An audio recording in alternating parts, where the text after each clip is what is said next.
pencuri yang seneng banget ngincer Honda Beat, sekarang pupus harapan kalian karena Honda Beat yang paling baru udah pakai Smart Key.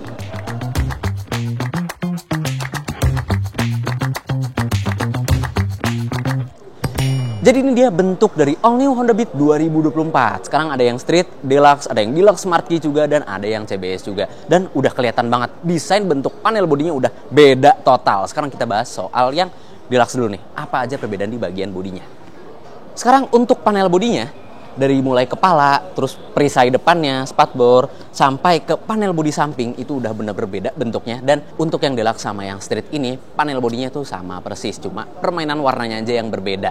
Tapi untuk bagian velgnya, desain velgnya ternyata masih sama. Dan ukuran velgnya pun masih sama dengan Beat yang sebelumnya untuk tipe Deluxe ini.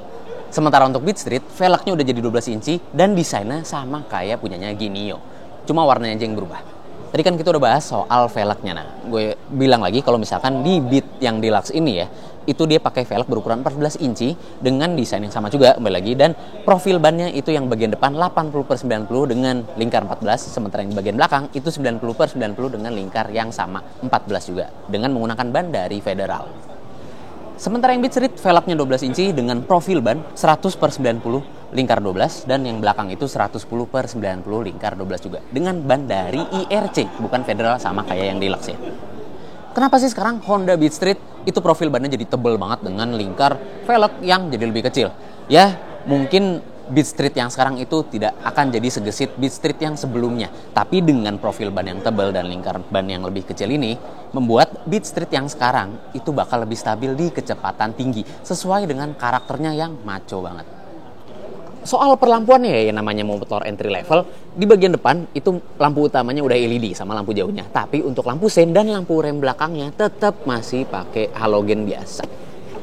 Dan yang barunya lagi, untuk total beratnya itu sekarang berubah dari yang sebelumnya 90 kg, sekarang jadi 87 kg. Jadi turun 3 kg berat untuk all new Honda Beat series. Karena kayak ini ya, contoh perubahannya, hand grip belakang ini tuh jadi bukan besi lagi yang dilapisin karet, bukan lagi kayak gitu. Sekarang ini modelnya kayak sejenis bahan-bahan plastik, glass fiber gitulah kalau Honda menyebutnya. Soal sektor pengeremannya masih sama.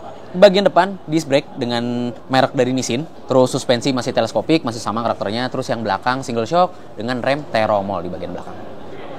Untuk fitur kombi brake system sudah tersedia di semua tipe, dan fitur ISS atau idling start stop hadir di tipe Deluxe dan Deluxe Smart Key. Soal mesinnya, masih memegang mesin 109,5 cc, 1 silinder tentunya, dan tenaganya itu 9 PS dengan torsi 9,2 Nm.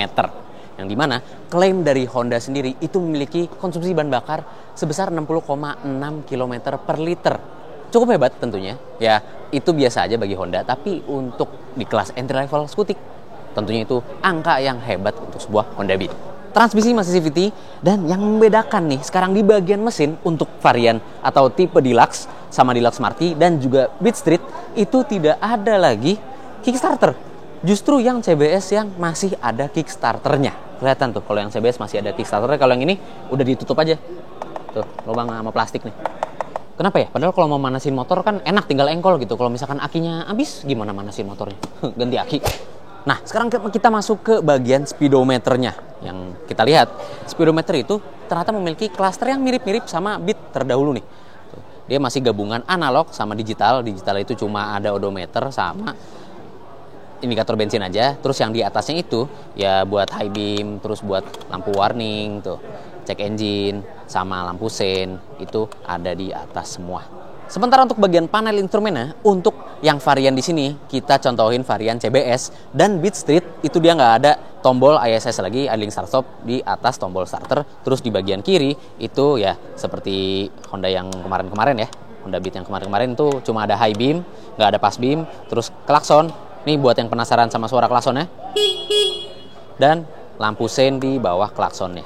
Sementara untuk tipe Deluxe dan Deluxe Smart Key ada idling start stop di atas tombol starternya.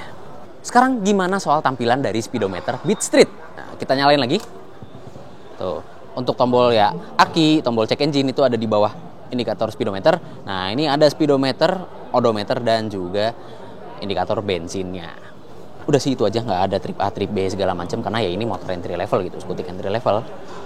Dan kita masuk sekarang ke bagian rumah kunci, di mana untuk tipe varian yang masih belum menggunakan smart key itu sudah dilengkapi dengan fitur anti theft system.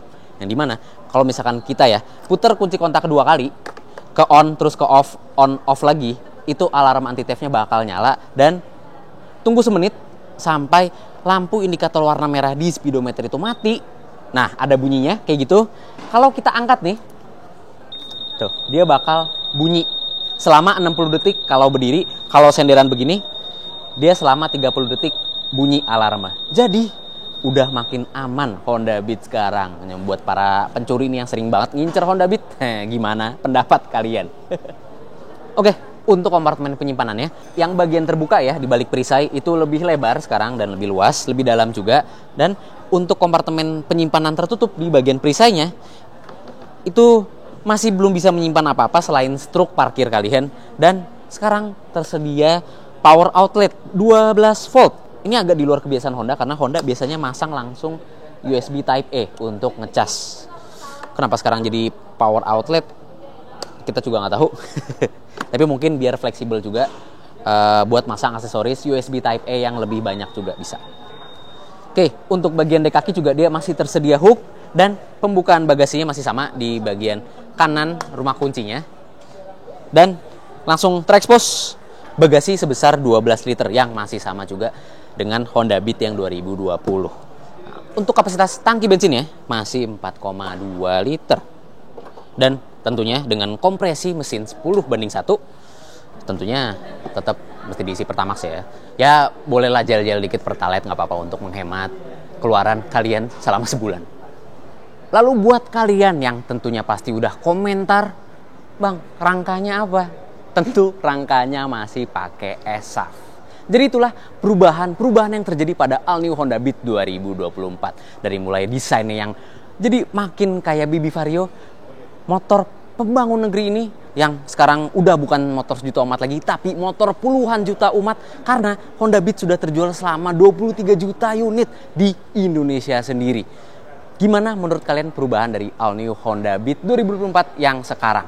Untuk yang Beat Deluxe, CBS, dan juga yang Beat Street. Oke, komentar aja di bawah. Dan soal harganya nih ya, untuk tipe paling bawah yaitu CBS itu dibanderol dengan harga 18,430 juta on the road.